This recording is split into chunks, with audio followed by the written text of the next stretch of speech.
Sekarang dari Pak Fauzan. Assalamualaikum Kiai. Waalaikumsalam. Mau tanya, fenomena yang marak di negeri ini adanya habaib dengan karakter yang beda-beda. Ada yang keras, ada yang lemah lembut, termasuk ahlul bait Nabi, para habaib di negeri ini. Gimana aja? Jadi dari segi darah nasab, kalau memang bernasab Alawi itu kan nyambungnya ke Hasan maupun Husain nanti ke Ali. Ali itu adalah sahabatnya Nabi, juga menantunya Nabi, itu adalah suaminya Fatimah. Berarti tetap membawa darahnya Nabi, itu zuriyahnya Nabi, zuriyah Rasul. Berarti termasuk ahlul bait ya termasuk ahlul bait. Termasuk Sayyid, termasuk Syarif, bisa jadi termasuk Syarif. Kalau dari Hasan itu Syarif, dari Husain itu Sayyid.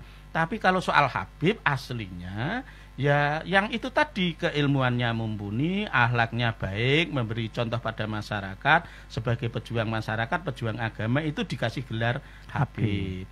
Nah, kalau sekarang kemudian ada orang dikasih gelar Habib tapi tingkah lakunya tidak menunjukkan bahwa itu adalah seperti datuknya, ya kita nggak usah benci. Tapi karena kita nggak boleh membenci keturunan Nabi, yang penting nggak usah diikuti aja.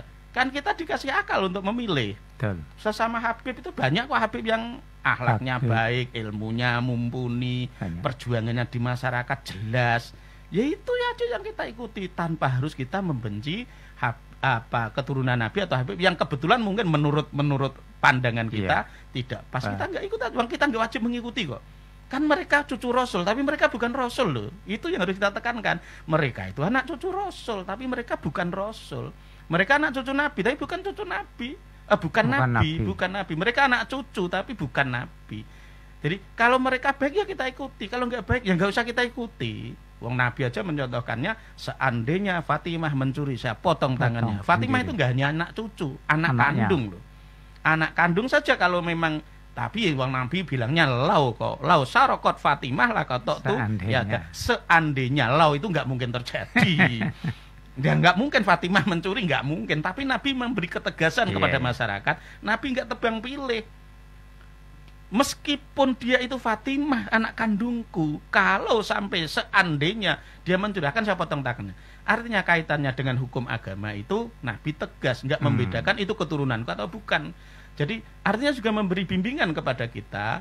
Meskipun itu dia dipanggil Habib, tapi kalau kelakuannya yang tidak menampakkan dia itu cerminan dari cucunya Nabi dalam kata-katanya, dalam akhlaknya, dalam keilmuannya, ya kita nggak ada kewajiban untuk mengikuti. Kita nggak ngikuti nggak dosa. Cuma kita juga nggak usah membenci, kita nggak usah mengolok-olok. Jangankan itu Habib, wong itu punya keturunan itrohnya Nabi ya, darah keturunan Nabi. Wong kita mengolok-olok bajingan tengik aja ora entuk kok. Kenapa? Letak rahasianya, gini rahasia nih gimana? Sampai kenapa kita nggak boleh menghina orang lain? Karena ketika kita itu menghina makhluk, itu sama saja kita menghina kholik. Jangankan kita menghina Habib, wong kita menghina orang lain aja nggak boleh, apalagi dia Habib. Nah, kenapa? Karena Nabi menyatakan, man ayyara akhahu musliman bidzanbin lam yamut hatta ya'malahu. Ini yang cukup berbahaya. Barang siapa yang mengolok-olok, menghina orang karena dosa tertentu yang dia lakukan, maka dia tidak akan mati sebelum dia melaksanakan dosa itu sendiri. Jadi ketika kita mengolok-olok seorang Habib yang kelakuannya pas ora apik, terus jenengan unek-unekin, jenengan cacat, jenengan pisuh-pisuh di medsos, jenengan nanti tidak akan mati atau jenengan akan dibalas. Jenengan atau anak cucu jenengan dilelah kok duwe kelakuan persis kok jenengan olok-olok. Ya gitu. Ya saya contohkan misalnya. Kalau Pak Karno itu dikasih minuman itu wedang jeruk misalnya, terus jenengan minum, ternyata kecut, jenengan muni jeruk kok wecute koyone wedang jeruk, jenengan sing asli orang ngolo-ngolo wedang jeruk, ngolo-ngolo sing gawe. Nah kalau kita menghina Habib itu ciptaannya Allah, nganti bajingan tengek iya ciptaannya Allah. Kalau kita ngolok-ngolok, jangan tunggu lama-lama. Allah yang membuatnya. Pasti tersinggung. Kuwi sing gawe aku kok. Letak resenya di situ. Makanya kalau saya berusaha semaksimal mungkin, orang sejahat apapun, seburuk apapun, saya nggak akan menyebut nama untuk mengolok-olok perbuatannya. Kalau hanya membuat contoh boleh. Membuat contoh itu jangan menyebut nama. Kalau Nabi sering mencontohkan rojul, seorang laki-laki, fulan, seorang yang dikasih nama. Tapi kan itu karakter yang boleh. Kamu kayak maling kayak anu, tidak boleh. Iya, artinya itu kan memberitahu, Pak. Iya. Yang boleh itu yang seharusnya kan kita mengingatkan. Kita itu amar ma'ruf nahi mungkar, Iya. bukan ngolok-ngolok. Oh, iya. Kalau yang kita lakukan selama ini lebih banyak ngolok-ngolok atau iya, nahi amar ma'ruf nahi mungkar.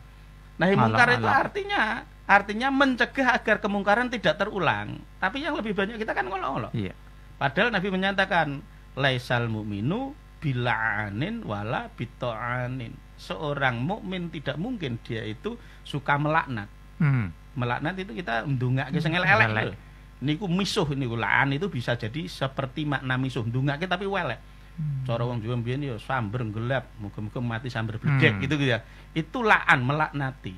Wala bita'anin juga tidak pula seorang mukmin itu mencaci maki.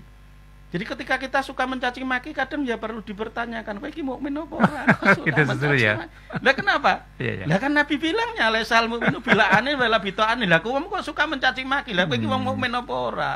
Lah kan gitu. Lah kenapa? Tugasmu itu mengingatkan bukan mencaci maki. Gitu, ya. Tugasmu itu membenahi, bukan Iya. molok-olok. Jadi kalau kita punya anak yang kelakuannya buruk, ya tugas kita itu mencegah agar dia tidak melakukan itu lagi, bukan menghina, bukan mengolok-olok, bukan mencaci maki. Enggak ada tugas dimanapun di Quran di hadis orang Islam punya tugas untuk memaki-maki, enggak kita temukan.